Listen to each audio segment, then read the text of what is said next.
اس باطن کا تعلق جو سبجیکٹ ہے نا، اس کو ایڈریس کرتے ہیں صوفیاء کرام.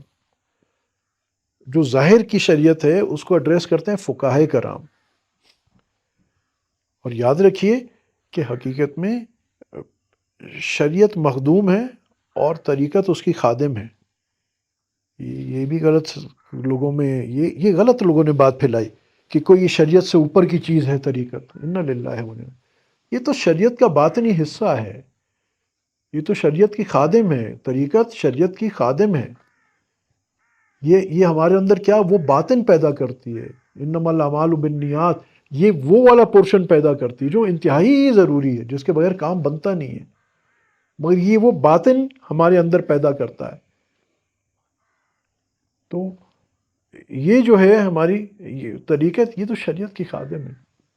اچھا ایک اور نقطہ بھی، کیونکہ نقطے آ رہے ہیں، تو آج کل یہ بہت پروپیگنڈا ہو رہا ہے کہ جی ملا کا اسلام اور صوفیاء کا اسلام. تو بھائی اسلام ایک ہی ہے الحمدللہ، اور صوفیاء کرام تو فقہا کی جوتیاں اٹھا کے، علماء کی جوتیاں اٹھانے والے ہیں. جتنا بھی دین لیا جاتا ہے وہ تو ظاہری بات ہے، جو ظاہری شریعت کا علم لیا جائے گا وہ تو علماء کرام سے، فقہاء کرام سے لیا جائے گا نا. ہاں اب اس کے اندر اس کی ٹرو ایسنس پہ عمل آگے کس طرح کرنا ہے، تو اب کیا ہے، جو صوفی کا اسلام ہے وہ تو سمجھنے کے لیے ملا کے اسلام سے تو اور زیادہ سخت ہے. آج تو یہ بتایا جاتا ہے کہ صوفی کا اسلام صلح کل، کوئی ناچ رہا ہے تو ناچنے دو، کوئی گانا گا رہا ہے تو گانا گانے دو، اور بڑا سافٹ اسلام ہے، قوالیاں اور دھمالے اور بس چرس پی کے ڈانس کرتے رہو مزاروں پہ. یہ صوفیاء کا اسلام نہیں ہے. صوفیاء کا اسلام تو بعین وہی ہے جو علماء کا اسلام ہے، اور صوفیاء تو بدرجہ اولا علماء کے پیچھے چلنے والے. دیکھیں کسی صاحب کشف کو کتنا ہی بڑا ہو اور کتنا ہی بڑا کشف ہو جائے، تو اصول کیا ہے کہ اپنے کشف کو وہ شریعت پہ، ظاہری شریعت پہ وہ ٹٹولے گا کہ ظاہری شریعت پہ یہ پورا اتر رہا ہے، یعنی علماء کے پیچھے ہیں نا. ہم تو علماء کے پیچھے ہیں، وہ جیسے بتاتے ہیں ہاں ہم اس کا باطنی حصے کو بھی پہ بھی محنت کرتے ہیں. ظاہر تو کرنا ہی ہے مگر ہم اس کے باطن پہ بھی محنت کرتے ہیں جو ہمیں حکم ہے، انما الاعمال بالنیات. دیکھو نا، ایک مسجد میں نماز پڑھتے ہیں لوگ ایک امام کے پیچھے، ہم نے فضائل اعمال میں پڑھا ہے نا، کسی کو 1 درجہ نماز کا ثواب ملتا ہے، کسی کو 10، کسی کو 27. کیوں؟ اور کسی کی نماز اس کے منہ پہ ماری جاتی ہے. کیوں؟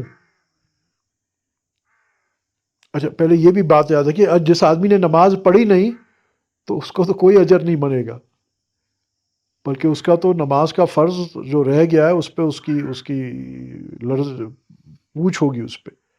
تو بہرحال بس جس نے پڑھ لیا، اب ایک ہی امام کے پیچھے پڑھ رہے ہیں، ایک ہی مسجد ہے، سب باوضو ہیں، سب قبلہ رخ ہیں، سب رکوع کے ساتھ رکوع، سجود کے ساتھ سجود کر رہے ہیں.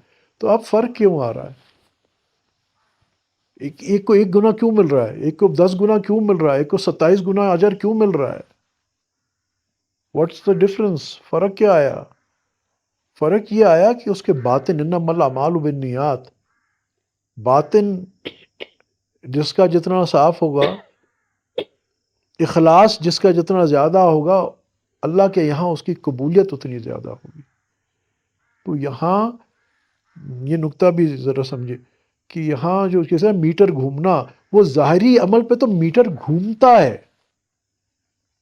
تو یہ جو آج یہ مغرب میں بہت، ویسٹ میں جو پروپیگنڈا کیا جا رہا ہے، اور صوفی اسلام کو کیا پروجیکٹ کیا جائے گا، کسی مزار پہ کوئی وہ کہہ رہے یہ درویش ہے جی گول گول گھوم رہا ہے، اور صوفی میوزیکل فیسٹیول، یہ ہمارے یہاں کراچی میں بھی ہوتا ہے کہ جی سال میں 1 دفعہ صوفی میوزیکل فیسٹیول.